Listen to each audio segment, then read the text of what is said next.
ومن سيئات أعمالنا من يهد الله فلا مضل له ومن يضلل فلا هادي له ونشهد أن لا إله إلا الله وحده لا شريك له ونشهد أن محمدا عبده ورسوله أرسله بالحق بشيرا ونذيرا وداعيا إلى الله بإذنه وسراجا منيرا أما بعد فقد قال الله تعالى في كلامه المجيد وفي فرقانه الحميد সবাই পড়ি আউযু বিল্লাহি মিনাশ শাইতানির রাজীম বিসমিল্লাহির রাহমানির রাহিম وأنذر عشيرتك الأقربين وقال الله تعالى في كلام آخر فاصدع بما تؤمر وأعرض عن المشركين إنا كفيناك المستهزئين وقال رسول الله صلى الله عليه وسلم في حديث الشريف بلغوا عني ولو آية رواه البخاري أو كما قال عليه الصلاة والسلام اللهم صل على محمد النبي الأمي وعلى آله وسلم تسليما كثيرا كثيرا سبحانك لا علم لنا إلا ما علمتنا إنك أنت العليم الحكيم সবাই মুহাব্বতের সাথে একটু জিকির করি লা ইলাহা ইল্লাল্লাহ লা ইলাহা ইল্লাল্লাহ لا إله إلا الله لا إله إلا الله لا إله إلا الله لا إله إلا الله لا إله إلا الله لا إله إلا الله لا إله إلا الله لا إله إلا الله محمد رسول الله صلى الله عليه وسلم الحمد لله মহান রব্বে কারীমের দরবারে অসংখ্য শুকরিয়া যে রব্বে কারীম দয়া করে মায়া করে অনুগ্রহ করে আমাদেরকে সুস্থ রেখে আল্লাহ তাআলার পবিত্র ঘর মসজিদের পবিত্র দিন জুমার দিনে আগে আগে আসার বসার কোরআন হাদিসের আলোকে কিছু কথা বলার ও শোনার তৌফিক দিচ্ছেন সে রব্বে কারীমের দরবারে মন খুলে প্রাণ খুলে আওয়াজ করে বলি আলহামদুলিল্লাহ আল্লাহ পাকের শুকরিয়া বিগত জুমায় আমরা আল্লাহ পাক রব্বুল আলামিনের সর্বশ্রেষ্ঠ রাসূল যিনি সাইয়্যিদুল আম্বিয়া সাইয়্যিদুল মুরসালিন ইমামুল আম্বিয়া ইমামুল মুরসালিন রাহমাতুল লিল আলামিন মুহাম্মদুর রাসূলুল্লাহ সাল্লাল্লাহু আলাইহি ওয়াসাল্লামের জীবনী নিয়ে আলোচনা করছিলাম। তিনি এমন একজন শ্রেষ্ঠ নবী যে নবী আল্লাহ পাক রব্বুল আলামিন দুনিয়াতে প্রেরণ করছেন যদি এই নবীর জন্য শুধু দোয়া করা হয়। নবীর জন্য কি করা হয়? দোয়া করা হয়। হাদিস শরীফের মধ্যে আসছে আল্লাহ পাক রব্বুল আলামিন ওই ব্যক্তির উপর 10টা রহমত নাযিল করেন। সুবহানাল্লাহ। এই দোয়া একটা নাম হলো আমরা বলি দুরূদ শরীফ। কি বলি? দুরূদ এটা কিন্তু একটা দোয়া। দুরূদ একটা কি ভাই? কেমনে দেখেন? আমরা কি বলি? আল্লাহুম্মা সাল্লি আলা মুহাম্মদ। এতটুকু দেখেন, আল্লাহুম্মা, হে আল্লাহ। আল্লাহুম্মা অর্থ হে আল্লাহ, সাল্লি অর্থ রহমত নাজিল করেন, শান্তি বর্ষণ করেন আলা উপর মুহাম্মদ, কার উপর? মুহাম্মদ সাল্লাল্লাহু আলাইহি ওয়াসাল্লাম। দোয়া করলাম না যে হে আল্লাহ, আপনি আপনার খাস রহমত কার উপর নাজিল করেন? মুহাম্মদ সাল্লাল্লাহু আলাইহি ওয়াসাল্লামের। এইভাবে কিন্তু যত দুরূদ আছে সমস্ত দুরূদগুলি দোয়া, সমস্ত দুরূদগুলো কি? সাল্লাল্লাহু আলাইহি ওয়াসাল্লাম দোয়া। হ্যাঁ, যে তার উপর আপনার শান্তি রহমত কি করেন? বর্ষণ করেন। তো দেখেন হাদিস শরীফের মধ্যে আসছে, কোন ব্যক্তি যদি একবার দুরূদ পাঠ করে, একবার কি পাঠ করে? দুরূদ পাঠ করে, আল্লাহ পাক রব্বুল আলামিন তার উপর 10 বার রহমত নাযিল করেন। সুবহানাল্লাহ। আল্লাহ পাক 10 বার রহমত নাযিল করেন, তার 10টা গুনাহ ক্ষমা করে দেন, তাকে 10টা নেক দান করেন এবং 10টা মর্যাদা তার বৃদ্ধি করে দেন। সুবহানাল্লাহ। একবার দুরূদ পাঠ করলে কেমন নবী, যে নবীর জন্য দোয়া করলে সওয়াব, দোয়া করলে কি শুধু এতটুকু না, ওলামায়ে কেরামগণ বলছেন যে রাসূলুল্লাহ সাল্লাল্লাহু আলাইহি ওয়াসাল্লামের নাম যদি কোনো মজলিসে বারবার আলোচনা হয়, অন্তত প্রথমবার সাল্লাল্লাহু আলাইহি ওয়াসাল্লাম বলাটা ওয়াজিব, সবসময় বলা কর্তব্য। যতবার নবীজির নাম আসবে ততবার কি বলতে হবে? সাল্লাল্লাহু, অন্তত একবার বলতেই হবে, একবার কি করতে হবে? কেমন নবী আমাদের দেখি। তো আল্লাহ রাসূল সাল্লাল্লাহু আলাইহি ওই নবীর জীবনী আমরা আলোচনা করছিলাম। রাসূলুল্লাহ সাল্লাল্লাহু আলাইহি ওয়াসাল্লামের জীবনীকে আমরা প্রথমত দুই ভাগে ভাগ করতে পারি, অনেক ভাগে ভাগ করা যায়। যেমন ধরেন রাসূল সাল্লাল্লাহু আলাইহি ওয়াসাল্লামের মুক্তি জীবন, অর্থাৎ রাসূলুল্লাহ যতদিন মক্কায় ছিলেন যা করছেন এই একটা মুক্তি জীবন। আর রাসূলুল্লাহ সাল্লাল্লাহু আলাইহি ওয়াসাল্লাম যখন মদিনায় চলে গেছেন তাকে বলা হয় নাদানী জীবন, রাসূলুল্লাহ নাদানী জীবন, এই একটা ভাগ। আরেকটা ভাগ আছে রাসূলুল্লাহ সাল্লাল্লাহু আলাইহি ওয়াসাল্লামের নবুয়তের আগের জীবন এবং রাসূল সাল্লাল্লাহু আলাইহি ওয়াসাল্লামের নবুয়তের পরবর্তী জীবন, নবুয়তি জীবন। তো রাসূল সাল্লাল্লাহু আলাইহি ওয়াসাল্লামের এই যে দুইটা জীবন, একটা হলো রাসূলুল্লাহ সাল্লাল্লাহু আলাইহি ওয়াসাল্লামের নবুয়তের আগের এবং রাসূল সাল্লাল্লাহু আলাইহি ওয়াসাল্লামের নবুয়তের পরে। আমরা একটু বিষয়টা বুঝি। রাসূলুল্লাহ সাল্লাল্লাহু আলাইহি ওয়াসাল্লাম নবুয়তের আগে পৃথিবীর মধ্যে ছিলেন 40 বছর। কত বছর? 40 বছর, খেয়াল রাখি। এবং নবুয়ত আসার পরে রাসূলুল্লাহ পৃথিবীর মধ্যে ছিলেন 23 বছর। কত বছর ভাই? 23 বছর। 40 এবং 23 এই মিলে হয় কত বছর? 63 বছর। রাসূলুল্লাহ সাল্লাল্লাহু আলাইহি ওয়াসাল্লাম এই পৃথিবীর মধ্যে ছিলেন 63 বছর। এর মধ্যে 40 বছর নবুয়তের আগে এবং 23 বছর নবুয়তের পরে। এই আল্লাহ রাসূল সাল্লাল্লাহু আলাইহি ওয়াসাল্লামের নবুয়তের পূর্বের যে জীবনটা 40 বছর, এই 40 বছরের জীবনের আলোচনা আমরা করছিলাম স্বাভাবিকভাবে। এখনো নবুয়ত পর্যন্ত আমরা যাইনি, শুধু রাসূলের শিক্ষা নিয়ে আমরা কথা বলতেছিলাম। তো রাসূল সাল্লাল্লাহু আলাইহি ওয়াসাল্লামের নবুয়তের আগের যে জীবনটা, নবুয়তের পরের জীবন তো একদম সরাসরি আল্লাহর পক্ষ থেকে কোরআন আসতেছে, আল্লাহ সবকিছু বলতেছেন, সবকিছু করতেছে। কিন্তু নবুয়তের আগের যে জীবনটা, ওই জীবনটা দেখেন কত চমৎকার ছিল রাসূলুল্লাহ সাল্লাল্লাহু আলাইহি ওয়াসাল্লাম। একটা আমরা প্রসিদ্ধ একটা বিষয় জানি যে নবুয়তের আগেই আল্লাহ রাসূল সাল্লাল্লাহু আলাইহি ওয়াসাল্লামকে মক্কার সবাই একটা উপাধি দিয়েছিলেন, সেটা ছিল আল আমিন। কি উপাধি? নবীজি তখন কি হয় নাই? নবী হয় নাই, আল্লাহর পক্ষ থেকে ওহী আসে নাই। এর আগে সবাই তাকে কি বলতো? আল আমিন। অর্থ হলো অনেক বেশি বিশ্বস্ত, কি যাকে বিশ্বাস করা যায়, যার উপর আস্থা রাখা যায়। তখনকার জাহিলিয়াতের জমানায় কেউ কার উপর আস্থা রাখতে পারতো না। টাকা পয়সা দিলে সে নিজের মনে করে ভোগ করে খাইয়া ফেলতো, কেউ কথা বললে কথা প্রকাশ করে দিত, কোন ক্ষেত্রে আস্থা রাখা যেত না। একমাত্র রাসূলুল্লাহ সাল্লাল্লাহু আলাইহি ওয়াসাল্লাম ছিলেন এমন যার উপর 100 থেকে 100% আস্থা রাখা যেত। এই জন্য সবাই কাফের, বেঈমান, মুশরিক, ভালো মন্দ সবাই এক নামে তাকে কি ডাকতো? আল্লাহ, বিশ্বস্ত। নবুয়তের আগে না পরে? নবুয়তের আগেই। আমরা বিষয়গুলো মনে রাখি। রাসূলুল্লাহ সাল্লাল্লাহু আলাইহি ওয়াসাল্লাম সম্পর্কে শিক্ষা দীক্ষা অর্জন করা একটা সওয়াবের কাজ। নবী সম্পর্কে জানা, আমরা কোন নবীর উম্মত। রাসূল সাল্লাল্লাহু আলাইহি ওয়াসাল্লাম নবুয়তের পূর্বে ছিল একটা উপাধি চমৎকার।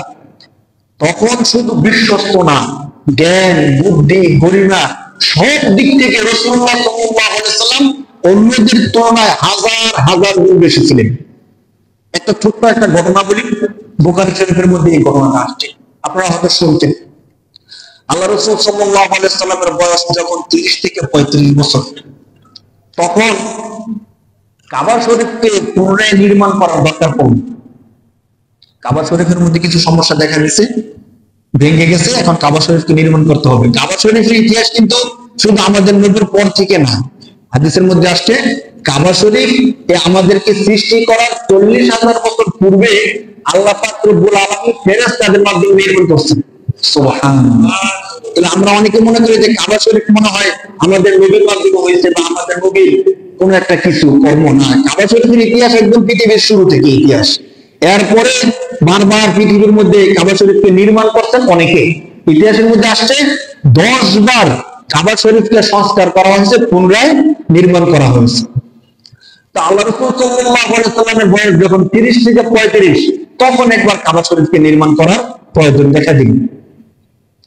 কাবা শরীফের যে চত্বর এরিয়া মোটামুটি একটু বেশি, কিন্তু তখনকার যারা দায়িত্বে ছিল তারা সবাই বলল যে আমরা যে টাকা পয়সা ইনকাম করি, এই ইনকামের টাকা অধিকাংশই হালাল না, অধিকাংশই কি না, জাহিলিয়াতের যুগের মধ্যে একটা ব্যাপক প্রচলন ছিল সুদের। এমন গড় কম ছিল যে গড়ের মধ্যে সুদের কারবার নাই জাহিলিয়াতের যুগে, মানে সুদরানি একদম ব্যাপকভাবে করে নিছে, কম বেশি সবাই সুদের সাথে জড়িত। এখন কাবা শরীফের দায়িত্বে যারা ছিল তারা বলল যে কাবা শরীফ আমরা নির্মাণ করব, কিন্তু শর্ত হলো একমাত্র হালাল যে টাকা আছে প্রত্যেকের 100% হালাল টাকা, ওই টাকা এখানে দিতে পারবা, হারাম কোনো টাকা এখানে দেওয়া যাবে না। এই শর্ত লাগাই দিচ্ছে। কেউ যদি হারাম টাকা দেয় সে দায়ভার সে হবে, সে আল্লাহর কাছে প্রাপ্ত হবে, আমরা দায়ভার নেব না। যার কারণে এখন যে মাকামে ইব্রাহিম আছে, কাবা শরীফের পাশের যে জায়গাটা আছে, এই জায়গাটা বাদ দিয়ে তারা এখন যে কাবা শরীফের যে অংশটা আছে এতটুকুর মধ্যে তারা দেয়াল দিচ্ছে। পুরো কাবা শরীফকে তারা এরাউট করতে পারে নাই। কার কারণে? টাকা পয়সা কম হওয়ার কারণে। কাবা শরীফের যে পূর্ণ এরিয়া কাবা ঘরটা, ওই কাবা ঘরটা তারা পূর্ণ দিতে পারে নাই, টাকা সংকট আছে, কিছু জায়গা বাদ দিয়ে বাকি জায়গার মধ্যে তারা কাবা করছে। এখন কিন্তু ওই বাকি যে জায়গাটা আছে সংরক্ষণ করা আছে, ওই জায়গাটা কাবা শরীফের হুকুমে। ওই জায়গার মধ্যে নামাজ পড়লে যেই হুকুম, কাবা শরীফের ঘরের ভিতরে নামাজ পড়লে একই হুকুম। কাবা শরীফকে নির্মাণ করলো, সবাই নির্মাণ কাজের মধ্যে অংশগ্রহণ করলো, প্রত্যেকের হালাল টাকা দিয়ে কাবা শরীফ নির্মাণ করলো। এখন কাবা শরীফ নির্মাণ করার পরে কাবা শরীফ, কাবা ঘর নির্মাণ করা পর্যন্ত কোনো সমস্যা হয়নি, যার কাছে সমর্থনে যে কাবা ঘর নির্মাণ করছে। কিন্তু সমস্যা দেখা দিচ্ছে কাবা ঘরের মধ্যে যে হাজার আসওয়াদ পাথরটা আছে, কালো পাথর, এই কালো পাথরটা নিয়ে সমস্যা দেখা দিচ্ছে। এখন কালো পাথর সম্পর্কে বিশাল ইতিহাস আমরা জানি। এই পাথরটা আল্লাহ পাক রব্বুল আলামিন জান্নাত থেকে দুনিয়ার মধ্যে দিয়েছেন, আপনারা জানেন কিনা? কাবা শরীফের যে পাথরটা, এই পাথরটা দুনিয়ার কোনো পাথর না, কোথাকার পাথর? জান্নাত থেকে আল্লাহ পাক রব্বুল আলামিন দুনিয়ার মধ্যে সরাসরি যে জিনিস দিয়েছেন তার নাম হলো হাজার আসওয়াদ কালো পাথর। এখন এই হাজার আসওয়াদ কালো পাথর, জান্নাতি পাথর, তো সবাই তো চায় যে পাথরটা একটু স্পর্শ করে, একটু ধরে, একটু চুমা দিয়ে, বা বিশেষ একটা গুরুত্ব। এখন সবাই কাবাঘর নির্মাণ করছে, কাবাঘর নির্মাণ করার পরে কাবাঘরের স্থানে এই হাজার আসওয়াদটা কে রাখবে, এটা নিয়ে সমস্যা দেখেছে। এখন যে গোত্র বেশ শক্তিশালী তারা বলতেছে আমাদের যে গোত্র আছে, আমাদের গোত্রের প্রধান এই কাবা শরীফের এই পাথরটা রাখবে। এবং সব গোত্র এখন এভাবে প্রতিজ্ঞা করে বলছে। শুধু প্রতিজ্ঞা না, দুর্বল যে গোত্রগুলো আছে তারা পর্যন্ত বলতেছে যে তারা শক্তিশালী, এই জন্য তারা এত মর্যাদা নিয়ে নিবে, আর আমরা দুর্বল, আমরা এই মর্যাদা ভাগ পাবো না, তা হবে না। প্রয়োজনে তাদের সাথে যুদ্ধ করবো, এরপরও হাজার আসওয়াদ আমাদের গোত্রের লোকেরা লাগে না। মানে কাবা শরীফের মধ্যে হাজার আসওয়াদরা কে স্থাপন করবে, এই নিয়ে বিশাল দ্বন্দ্ব। রাত্রি হয়ে গেছে, কোনো সিদ্ধান্ত হয় নাই। এমনকি সকল গোত্রগুলো তারা প্রতিজ্ঞা করে নিছে যে হয়তো আমাদেরকে সুযোগ দিবে, নয়তো আমরা যুদ্ধ করব। শুধু পাথর স্থাপন করা নিয়ে বিশাল গন্ডগোল। সর্বশেষ একজন বিজ্ঞ জ্ঞানী ব্যক্তি ছিল, তিনি সবাইকে একসাথে করে বললেন, শোনো, এই সিদ্ধান্ত যেহেতু আমরা আল্লাহর ঘর নির্মাণ করছি, আল্লাহর ঘরের মধ্যে পাথর স্থাপন নিয়ে মারামারি কাটাকাটি করা ঠিক হবে না। আমি তোমাদেরকে একটা কথা বলি, তোমরা সবাই আমার কথাটা শোনো। কি? আমরা একটা সিদ্ধান্তে যাই যে যে ব্যক্তি ভোরে সবার আগে কাবা শরীফের মধ্যে প্রবেশ করবে, পরের দিন আগামীকাল যে ব্যক্তি সবার আগে ভোরে কাবা শরীফের মধ্যে প্রবেশ করবে, সে সিদ্ধান্ত দিবে যে কাবা শরীফের মধ্যে পাথরটা কে স্থাপন করবে। তখন মারামারি করা তো সবারই কষ্ট, আর একটা আল্লাহর ঘর নিয়ে মারামারি করা এটা কেমন দেখা যায়? সবাই বলো ঠিক আছে, দেখা যায় কে আগে আসতে পারে, যে আগে আসে সে সিদ্ধান্ত দিবে। তো তোমার যদি মনে চায় তুমি সবার আগে আসো, সমস্যা নেই তো। সবাই যার যার বাড়িতে চলে গেছে, ঘুমায় গেছে। ঘটনাক্রমে দেখা গেল সেদিন সবার আগে ভোরে কাবা শরীফের মধ্যে প্রবেশ করতেন মুহাম্মদ রাসূলুল্লাহ সাল্লাল্লাহু আলাইহি ওয়াসাল্লাম। তিনি কিন্তু তখনও নবুয়ত পান নাই, আল্লাহর পক্ষ থেকে ওহী তখনও আসেনি। তো আল্লাহ রাসূল সাল্লাল্লাহু আলাইহি ওয়াসাল্লাম একটু বিশ্বস্ত ছিলেন, সবাই আল্লাহ রাসূলকে মানতেন, শ্রদ্ধা করতেন, সম্মান করতেন, ভক্তি করতেন।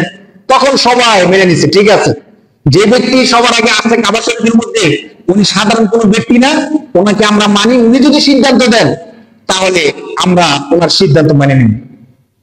এখন দেখেন, তখনকার সময়ের কাবার আশেপাশে যারা ছিল সবাই কিন্তু একমত যে উনি যে সিদ্ধান্ত দিবে ওই সিদ্ধান্ত আমরা সবাই কি করবো, মানবো। এর আগের দিন তারা সবাই মেনে গেছে।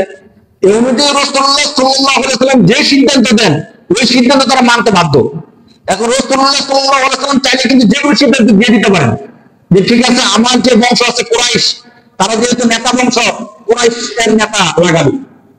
তখন তো তার চাচা আবু তালেব বেঁচে আছেন, আমার চাচা লাগাবে, অথবা এমন কোন একজন বলে দিতে পারতেন। আল্লাহ রাসূল সাল্লাল্লাহু আলাইহি ওয়াসাল্লাম এত চমৎকার একটা সিদ্ধান্ত দিলেন যে এই সিদ্ধান্ত পেয়ে সমস্ত গোত্র যারা আছে সবাই খুশি, এবং সবাই এই সওয়াবের কাজের মধ্যে অংশগ্রহণ করছেন। সুবহানাল্লাহ, কি সিদ্ধান্ত দিয়েছে দেখেন। আল্লাহ রাসূল সাল্লাল্লাহু আলাইহি ওয়াসাল্লাম বলেন যে দেখো, এটা গুরুত্বপূর্ণ একটা কাজ, অনেক মর্যাদার একটা কাজ। আমি চাই না যে এককভাবে কোন একটা গোত্র এর ক্রেডিট নিয়ে যায়, বরং তোমরা আসো, আমি একটা সিদ্ধান্ত দেই কিভাবে সুন্দরভাবে এই জিনিসটাকে সমাধান করা যায়। আল্লাহ রাসূল সাল্লাল্লাহু আলাইহি ওয়াসাল্লাম একটা বিশাল বড় একটা চাদর বা রুমাল নিয়ে আসলেন, শক্ত একটা চাদর বা রুমাল নিয়ে আসলেন। রুমাল এনে রাসূল সাল্লাল্লাহু আলাইহি ওয়াসাল্লাম নিজের হাতে এই হাজর আসওয়াদের পাথরটাকে চাদরের মধ্যে রাখলেন। দেখেন কি করতেছেন।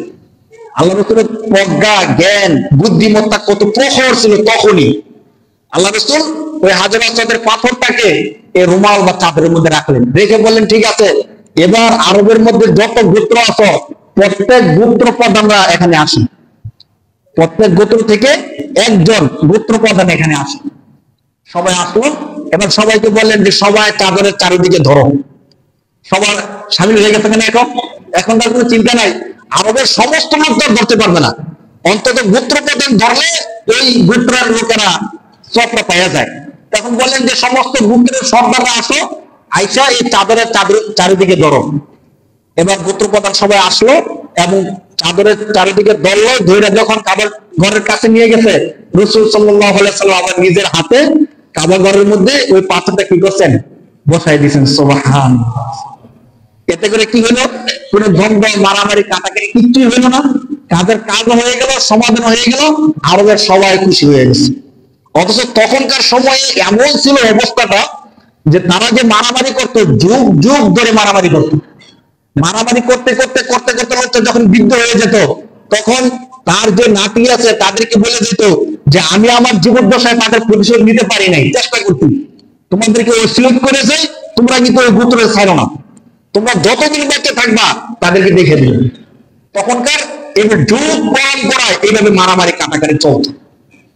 আল্লাহ রাসূল সাল্লাল্লাহু আলাইহি ওয়াসাল্লাম চমৎকার ভাবে এই বিষয়টাকে সমাধান দিয়ে দিত। আল্লাহ রাসূলের নবুয়তের পূর্বেই এমন প্রজ্ঞা, বুদ্ধিমত্তা আল্লাহ রাসূল সাল্লাল্লাহু আলাইহি ওয়াসাল্লামের মধ্যে ছিল। রাসূল সাল্লাল্লাহু আলাইহি ওয়াসাল্লাম ব্যবসা করতেন।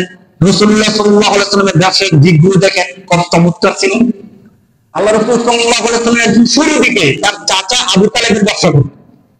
কিছুদিন পরে তৎকালীন আরবের মধ্যে সবচেয়ে সৎ ব্যবসায়ী, যিনি মানুষের মধ্যে প্রসিদ্ধ ছিলেন তাহেরা, পবিত্রা নামে, হযরত খাদিজা রাদিয়াল্লাহু তাআলা আনহা, তার বিশাল ব্যবসা ছিল মক্কায়।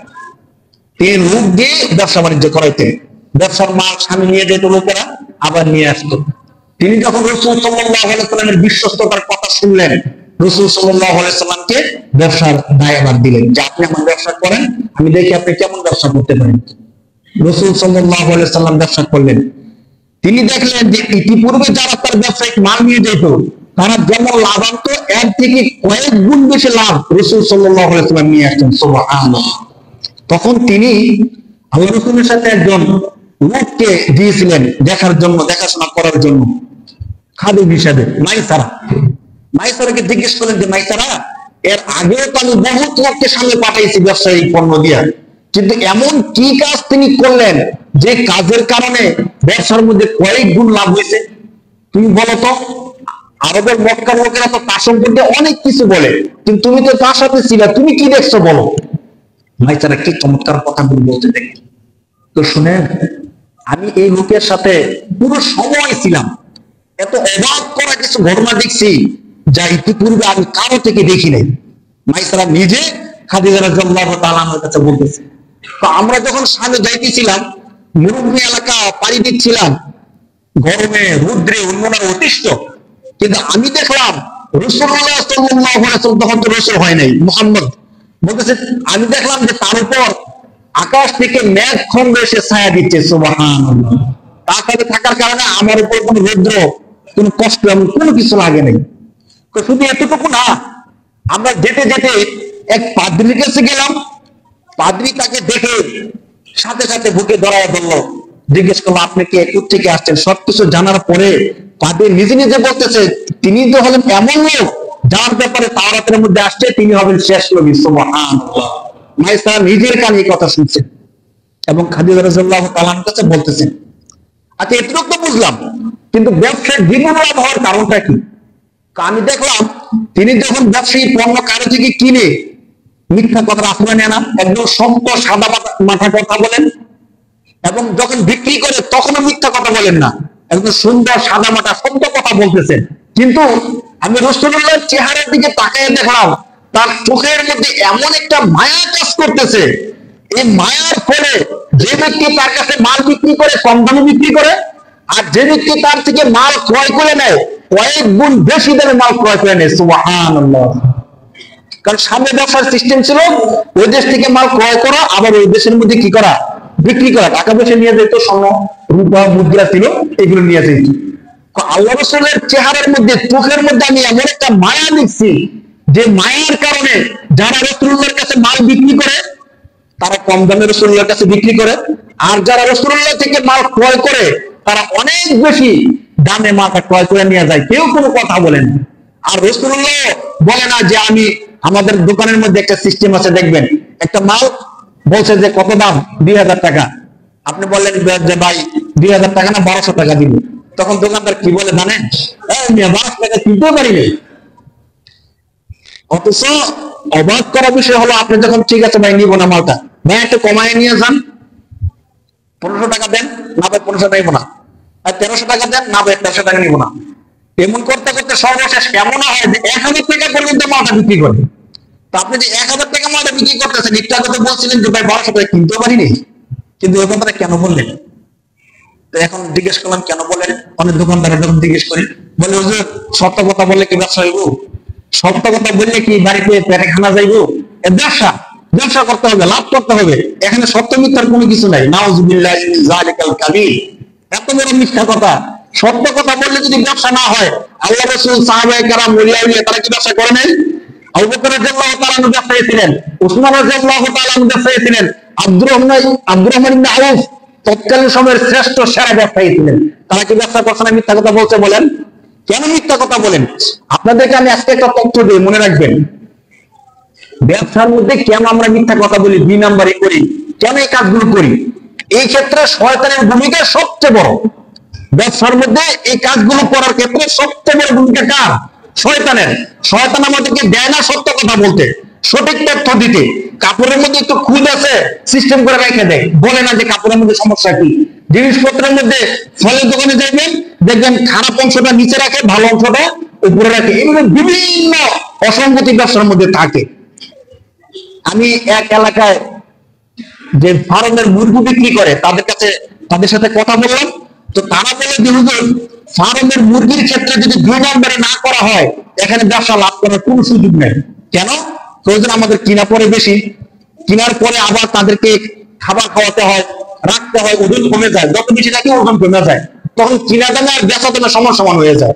তো লাভটা কিভাবে করবো, কিভাবে করেন? আমরা কি করে জানেন? ডিজিটাল যে মেশিন আছে না, ওই মেশিনের মধ্যে 100 গ্রাম কমায় রাখি সবসময়। যখন আমরা 1 কেজিতে কতটুকু দিলাম মাল? 900 গ্রাম। 1 কেজিতে 1000 গ্রাম না, যখন 1 কেজি দিলাম কাস্টমার দেখতেছে 1 কেজি দিছি, কিন্তু মাল দিছি কত? 900 গ্রাম। তো এইভাবে করলে যে 100 গ্রামের টাকাটা লাভ হয়ে গেল, আর এটা সমান সমান হলে সমস্যা নেই। নাউজুবিল্লাহি মিন যালিক। দেখ প্রতারণার কত সিস্টেম। রড, ইট, সিমেন্ট যারা বিক্রি করে, কিছুদিন আগে তাদের সাথে কথা বলছি, তারা বলছে এমন হয় কেউ 1000 কেজি রড অর্ডার দিল, 1 টন 2 টন রড, রডটার কম অর্ডার দেয় না, বেশি অর্ডার দিল। এখন যখন যে মালটা দিবে, সরাসরি ওই মালিকের যে ড্রাইভার আমাকে বলছে, আমি তো গাড়ি চালাই, সরাসরি তার মালগুলো আদান প্রদান করি, আপনাকে রাগ করতেছেন নাকি এই কথা বলতেছি? যে বিষয়গুলো বোঝা দরকার। আমি একটা হাদিস বলবো আপনাদেরকে, চমৎকার একটা হাদিস। ওই ড্রাইভার বলতেছে আমি জানি সে কিভাবে 2 নাম্বারি করে।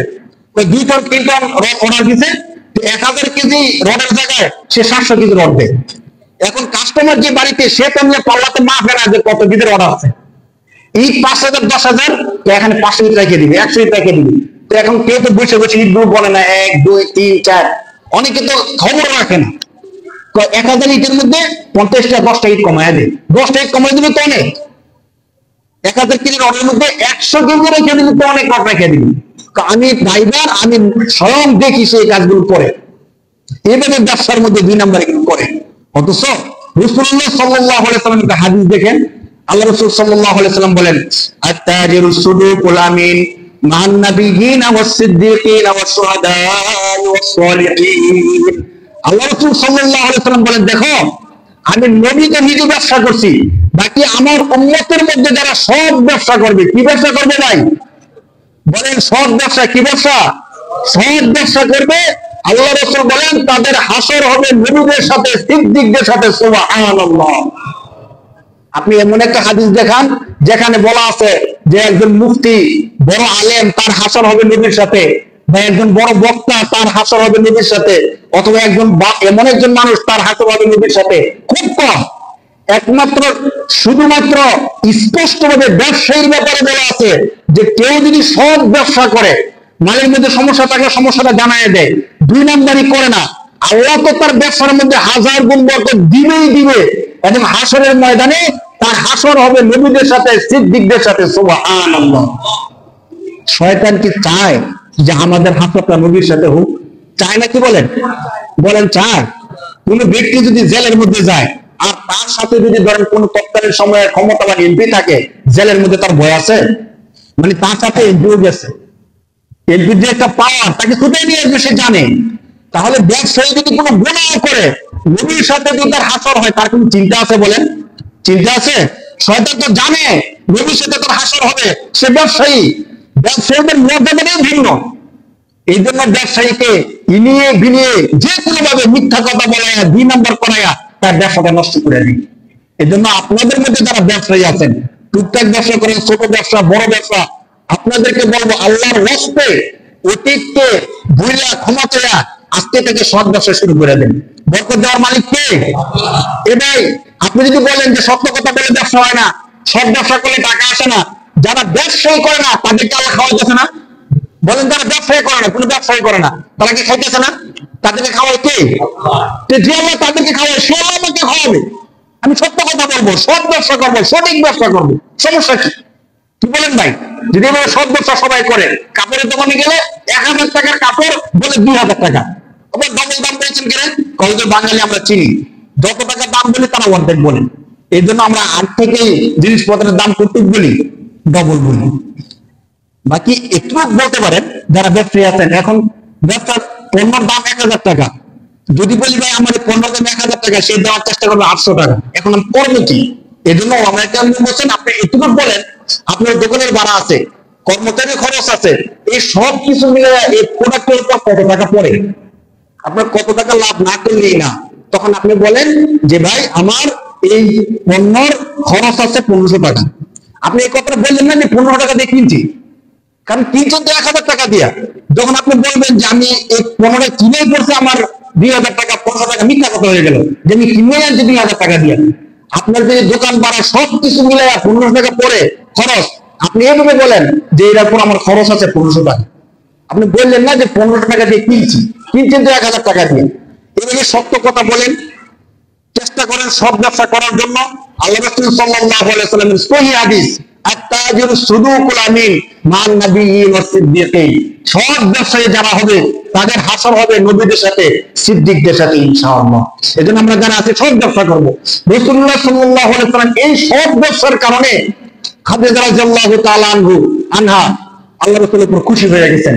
শুধু খুশি হয়েছেন তা না, আল্লাহ রাসূল সাল্লাল্লাহু আলাইহি ওয়াসাল্লামকে এই ব্যবসার যে লভ্যাংশ আছে কয়েক গুণ লভ্যাংশ আল্লাহ রাসূলকে দিয়ে দিয়েছেন। সুবহানাল্লাহ। রাসূলুল্লাহর কিন্তু বাবা নাই, মা নাই, আত্মীয় স্বজন এমন কেউ নাই যে রাসূলুল্লাহকে প্রতিষ্ঠিত করে দিবে তৎকালীন সময়ে। আল্লাহ রাসূল এই সৎ ব্যবসা করার কারণে আম্মা জান খাদিজা রাদিয়াল্লাহু তাআলা শুধু খুশি হয়েছেন, লাভ দিয়েছেন তা না, আল্লাহ রাসূলের উপর খুশি হয়ে তিনি তার খালাকে দিয়ে প্রস্তাব পাঠাইছেন বিবাহের। সুবহানাল্লাহ। তখন তিনি চিন্তা করছেন যে এমন একজন লোকই আমার দরকার যে আমার ব্যবসাকে দেখাশোনা করবে এবং আমার সবকিছু সে ঠিকঠাক রাখবে। আল্লাহ রাসূল সাল্লাল্লাহু আলাইহি ওয়াসাল্লামের কাছে বিবাহ বসছেন এবং তার যত সম্পত্তি আছে সমস্ত সম্পত্তি আল্লাহ রাসূল সাল্লাল্লাহু আলাইহি ওয়াসাল্লামকে দিয়ে দিয়েছেন। সুবহানাল্লাহ। এর আগে খাদিজার সম্পত্তি নিয়ে আল্লাহ রাসূল ব্যবসা করতে গেছেন, সম্পত্তি ছিল কার? খাদিজা রাদিয়াল্লাহু তাআলা আনহার। আর আল্লাহ রাসূলের সততার কারণে এখন সমস্ত সম্পত্তি কার? রাসূল সাল্লাল্লাহু আলাইহি ওয়াসাল্লাম। সততার যে পুরস্কার আল্লাহ রাসূল সাল্লাল্লাহু আলাইহি ওয়াসাল্লাম নিজে দেখাই দিয়ে গেছেন। সৎ থাকেন, সৎ ব্যবসা করেন, পুরস্কার দেওয়ার মালিক কে? আজকে না হোক কালকে হোক, কালকে না হোক পরের দিন হোক, আল্লাহ দিবেনই দিবেন। মাঝে মধ্যে পরীক্ষা হয়, দেখবেন লাভ হইতেছে না, কাস্টমার আসতেছে না, ব্যথা হইতেছে না, আপনি ব্যবসা করতেছেন, ব্যবসার মধ্যে লস যাইতেছে। আল্লাহ আপনাকে এইভাবে দিতে দিতে পরীক্ষা করতে করতে দেখে যে আপনি কতক্ষণ ধৈর্য করতে পারেন। আপনি এখন চূড়ান্ত সীমা পর্যন্ত ধৈর্য ধরেন, ইনশাআল্লাহ আল্লাহ তাআলা আপনাকে ফলাফল দিবেনই দিবেন। আল্লাহ ফলাফল দিবেনই দিবেন। কিন্তু আমরা কি করি? এবার দেখেন, আমার কাছে একজন ব্যবসায়ী আসছে, ছোট্টখাটো ব্যবসা, ব্যবসাটা বড় করবো, টাকা নাই, কিন্তু টাকাতে পাবো কারো থেকে হাওলা তো পাই না।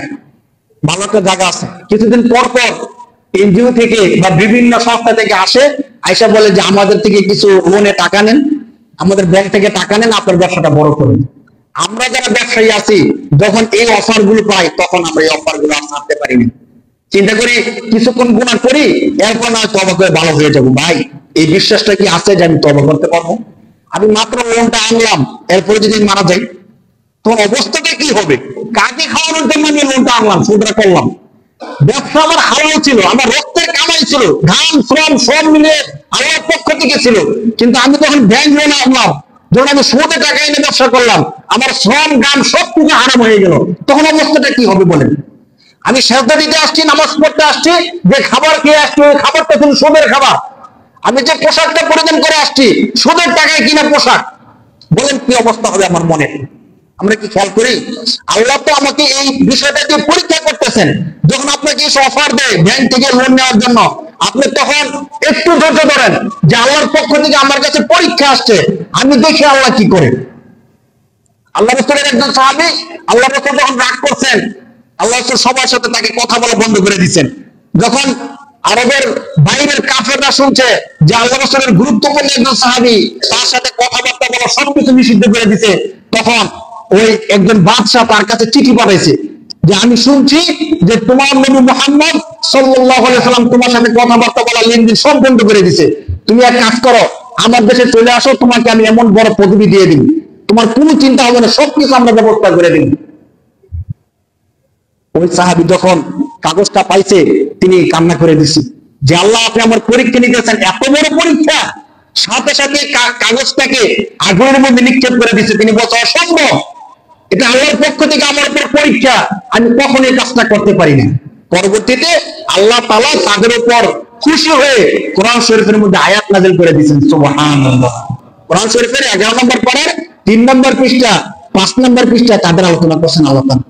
এজন্য আমি আপনাদেরকে বলবো একটু সৎ থাকার চেষ্টা করেন ভাই। যারা আমাদের আগে ছিল অনেক লক্ষ লক্ষ টাকা কামাইছে, বিশাল বড় ব্যবসায়ী ছিল, অনেক ব্যবসায়ী এমন হয়েছে না যে এক যুগ ব্যবসা করতে আরেক যুগ জেলখানার মধ্যে কাটাইতেছে। বিশাল ব্যবসা করার পরে তাদের লাঞ্ছনা বঞ্চনার শেষ নাই। সর্বশেষ যদি আপনি ভালো দেখেন, মৃত্যুবরণ করার পরে তাদের ফলাফলটা কি হয় ভাই। এই জন্য আপনাদেরকে বলবো আমি অন্তত সৎ ব্যবসা করার চেষ্টা করি আমরা সবাই। অনেকেই একটু ব্যবসার সাথে জড়িত, সৎ ব্যবসা করি। যদি সৎ ব্যবসা করতে কষ্ট হয়, অন্য কোনো পেশায় চলে যাওয়ার চেষ্টা করেন, নয়তো কোনো একজন আলিমের সাথে বসে সরাসরি পরামর্শ করেন যে আমার ব্যবসাটা এখন এই অবস্থায় আছে, এই অবস্থার মধ্যে আমার ব্যবসা আমি কি করতে পারি। আলিমের থেকে পরামর্শ নিয়ে আপনি আপনার জীবনটা পরিচালনা করেন। রাসূলুল্লাহ সাল্লাল্লাহু আলাইহি সাল্লাম সৎ ব্যবসা করতেন। তখনকার সময়ে সবচেয়ে সত্যবাদী এবং সৎ হিসেবে রাসূলুল্লাহ সাল্লাল্লাহু আলাইহি সাল্লাম প্রসিদ্ধ ছিলেন। আল্লাহ রাসূল এইভাবে চলতে চলতে যখন 40 পূর্ণ হয় এর কিছুদিন আগ থেকে, কয়েক বছর আগ থেকে আল্লাহ রাসূল সাল্লাল্লাহু আলাইহি সাল্লাম কাবা থেকে, মক্কা থেকে একটু দূরে হেরা গুহার মধ্যে গিয়ে ধ্যানে থাকতেন, ধ্যানে মগ্ন থাকতেন। অনেক সময় 1 দিন 2 দিন 3 দিনও চলে যেত, ওই কাবা শরীফ থেকে দূরে গিয়ে হেরা গুহার মধ্যে ধ্যানের মধ্যে মগ্ন থাকতেন। কিছু খাবার নিয়ে যেতেন, আবার আম্মা জান খাদিজা রাদিয়াল্লাহু তাআলা আনহা খাবার নিয়ে যেতেন। এভাবে করতে করতে তিনি ধ্যানের মধ্যে যখন মগ্ন ছিলেন, মুফাসসিরিনে কেরামগণ বলেন আল্লাহ রাসূল তখন ধ্যান করতেন, আল্লাহর ধ্যান করতেন। তখনকার যে ইবাদতটা আল্লাহ রাসূল করতেন, জিকির আজকার, সেটা ছিল ইব্রাহিম আলাইহিস সালামের ধর্মের ইবাদত, মিল্লাতে ইব্রাহিম। কোন ধর্মের ইবাদত? মিল্লাতে ইব্রাহিমের ইবাদত আল্লাহ রাসূল সাল্লাল্লাহু আলাইহি সাল্লাম করতেন। হেরা গুহার মধ্যে ধ্যানে থাকতেছিলেন। যখন 40 বছর পূর্ণ হয়, আল্লাহ পাক রব্বুল আলামিন আল্লাহর পক্ষ থেকে হযরত জিবরাইল আলাইহিস সালাতু ওয়াস সালামকে প্রেরণ করলেন। সুবহানাল্লাহ। বুখারী শরীফের কিতাবুল ওয়াহী এখান থেকে নিয়ে, শুরু থেকে হাদিস থেকে নিয়ে আল্লাহ রাসূলের ওহীর কথা বিস্তারিত আলোচনা আসছে। আল্লাহ রাসূল সাল্লাল্লাহু আলাইহি সাল্লামের কাছে সরাসরি জিবরাইল আলাইহিস সালাম সশরীরে আসলেন। আল্লাহ রাসূল সাল্লাল্লাহু আলাইহি সাল্লাম দেখলেন। আল্লাহ রাসূল সাল্লাল্লাহু আলাইহি সাল্লামের সামনে এসে আল্লাহ রাসূল সাল্লাল্লাহু আলাইহি সাল্লামকে বললেন, ইকরা, আপনি পড়ুন। ইকরা ইয়া মুহাম্মদ, হে মুহাম্মদ আপনি পড়ুন সাল্লাল্লাহু আলাইহি সাল্লাম। আল্লাহ রাসূল সাল্লাল্লাহু আলাইহি সাল্লাম বললেন, মা আনা বিকারিন, আমি তো পড়তে জানি না, কারণ আমি তো দুনিয়ার কারো থেকে কি করি নাই, শিক্ষা দীক্ষা অর্জন করি না, আমি তো পড়তে জানি না। আবার বললেন, আল্লাহ রাসূল একই জবাব দিলেন। আবার বললেন, আল্লাহ রাসূল একই জবাব দিলেন। তখন তৃতীয়বারে হযরত জিবরাইল আলাইহিস সালাতু ওয়াস সালাম, বুখারী শরীফের হাদিসের মধ্যে আসছে, আল্লাহ রাসূল সাল্লাল্লাহু আলাইহি সাল্লামের বুক, জিবরাইল আলাইহিস সালামের বুকের সাথে চাপ দিলেন, 3 বার চাপ দিলেন। চাপ দেওয়ার পরে ছেড়ে দিলেন। ছেড়ে দেওয়ার পরে বললেন, হে নবী এবার আপনি পড়েন, ইকরা বিসমি রাব্বিকাল্লাযী খালাক। আল্লাহ রাসূল সাল্লাল্লাহু আলাইহি সাল্লামকে বলার পরে আল্লাহ রাসূল সাল্লাল্লাহু আলাইহি সাল্লাম এবার পড়া শুরু করে দিলেন। বিস্তারিত হাদিস। আল্লাহ রাসূল সাল্লাল্লাহু আলাইহি সাল্লাম বলেন, জিবরাইল আলাইহিস সালাম আমাকে এমন ভাবে চাপ দিলেন যে আমার মধ্যে কষ্ট অনুভব হচ্ছিল, ঘাম ঝরছিল। তখন আল্লাহ রাসূল সবকিছু বুঝে উঠতে পারতেছিলেন না কি হইতেছে, কারণ জিবরাইল আলাইহিস সালামকে বিস্তারিত সবকিছু বলেন নাই। না বলার কারণে আল্লাহ রাসূল তখন বুঝতে পারতেছিল না যে বিষয়টা কি হইতেছে, আমার সাথে কি হবে, অতীত কি ভবিষ্যৎ কি। আল্লাহ রাসূল সাল্লাল্লাহু আলাইহি সাল্লাম কাঁপতেছিলেন। ঘরের মধ্যে আসলেন, আম্মা জান খাদিজা রাদিয়াল্লাহু তাআলা আনহা রাসূল সাল্লামকে দেখলেন। আল্লাহ রাসূল খাদিজা রাদিয়াল্লাহু তাআলা আনহাকে বললেন, আমাকে কম্বল দিয়ে ধরায়া ধরো, আমি অসুস্থ হয়ে যাচ্ছি, আমার মনে হয় আমি ধ্বংস হয়ে যাব। আম্মা জান খাদিজা রাদিয়াল্লাহু তাআলা আনহা তখন সান্ত্বনা দিলেন যে না, কখনো না। বুখারী শরীফের হাদিসের মধ্যে আসছে, তিনি একজন মহিলা হয়ে তিনি আল্লাহ রাসূলকে সান্ত্বনা দিয়ে বলতেছেন, না নবী, কখনো আপনি ধ্বংস হতে পারেন না, আল্লাহ আপনাকে কখনো লাঞ্ছিত করবেন না, কারণ আপনি অসুস্থের সেবা করেন, আপনি আত্মীয়তার সম্পর্ক ঠিক রাখেন, আপনি গরিবকে সহায়তা করেন, আপনি ভালো কাজ করেন, কখনো আল্লাহ আপনাকে লাঞ্ছিত করবেন না। এভাবে আল্লাহ রাসূল সাল্লাল্লাহু আলাইহি সাল্লামকে সান্ত্বনা দেন। পরবর্তীতে বিশাল ইতিহাস, রাসূল সাল্লাল্লাহু আলাইহি সাল্লামের কাছে কিভাবে ওহী আসছিলেন, এইভাবে ওহীর সূচনা হয়। শুরু থেকে সূরা আলাকের 5টা আয়াত রাসূল সাল্লাল্লাহু আলাইহি সাল্লামের কাছে আল্লাহ তাআলা নাযিল করেন। এরপর থেকে আল্লাহ রাসূল সাল্লাল্লাহু আলাইহি সাল্লামের দ্বীনের দাওয়াত দেওয়া শুরু করে দেন। ওহী আসার আগ পর্যন্ত কাউকে রাসূল কোনো কিছু বলেন নাই, দ্বীনের দাওয়াত, আল্লাহ এই সম্পর্কে কোনো কিছু বলেন নাই। রাসূল নিজে নিজেই ধ্যান করতেন, নিজে নিজেই কিছু একটা বোঝার চেষ্টা করতেন। বাকি বিশ্বস্ততা, প্রজ্ঞা রাসূল সাল্লাল্লাহু আলাইহি সাল্লামের সবকিছু ছিল। ওহী আসার পরে রাসূল সাল্লাল্লাহু আলাইহি সাল্লাম দ্বীনের দাওয়াতটা মানুষের মধ্যে প্রচার করা শুরু করেন গোপনে গোপনে। ইতিহাসের মধ্যে আসছে প্রায় 3 বছর আল্লাহ রাসূল সাল্লাল্লাহু আলাইহি সাল্লাম গোপনে এই ওহীর দাওয়াত দিতে থাকেন। সর্বপ্রথম আম্মা জান খাদিজা রাদিয়াল্লাহু তাআলা আনহা মহিলাদের মধ্যে ইসলাম ধর্ম গ্রহণ করেন।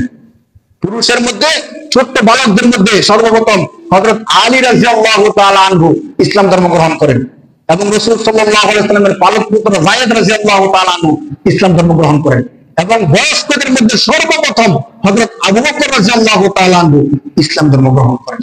এইভাবে গোপনে গোপনে রাসূল সাল্লাল্লাহু আলাইহি ওয়াসাল্লাম আল্লাহর পক্ষ থেকে পাওয়া দিনের দাওয়াতরা মানুষের মধ্যে প্রচার প্রসার করতে থাকেন। এভাবে দিন প্রচার প্রসার করেন। আপনারা একটু আগে আগে চলে আসার চেষ্টা করবেন, তাহলে আমরা রাসূল সাল্লাল্লাহু আলাইহি ওয়াসাল্লামের জীবনীটা আরো আগ থেকে বলার সুযোগ হয়ে যাবে ইনশাআল্লাহ। কারণ রাসূল সাল্লাল্লাহু আলাইহি ওয়াসাল্লামের জীবনী জানার দরকার আছে না ভাই, কি বলেন? রাসূল সাল্লাল্লাহু আলাইহি ওয়াসাল্লামের জীবনী জানলে আমাদের এখানে শেখার অনেক কিছু আছে। রাসূলের উম্মত কিন্তু রাসূল সম্পর্কে কোনো কিছু জানি না। তা আমি আশিক রাসূল, আমি তো আশিক রাসূল হব যখন রাসূলকে জানবো এবং রাসূলের জানার উপর আমলগুলো করার চেষ্টা করবো। এই যে আজকে একটা জানলাম সৎ ব্যবসা, আমরা আজকে থেকেই সৎ ব্যবসা করার চেষ্টা করবো, কি বলেন ইনশাআল্লাহ? আজকে থেকে আমরা এই শিক্ষাটা নিই, যাই বেশি কিনি। অনেকে আছেন ব্যবসায়ী না, কোন কারণে আপনার খাট বিক্রি করা দরকার পড়লো, বাড়ি বিক্রি করা দরকার পড়লো, ছোট্ট একটা জিনিস বিক্রি করবেন, তখনই সৎ ব্যবসাটা করার চেষ্টা করবেন। ইনশাআল্লাহ আমরা আশা রাখতে পারি হাসরের দিন আল্লাহ তাআলা নবীদের সাথে আমাদের হাসন নাসন করবেন। আল্লাহ তাআলা তৌফিক দান করুন বলে আমিন। যারা সুন্নাত পড়ে নিতে চান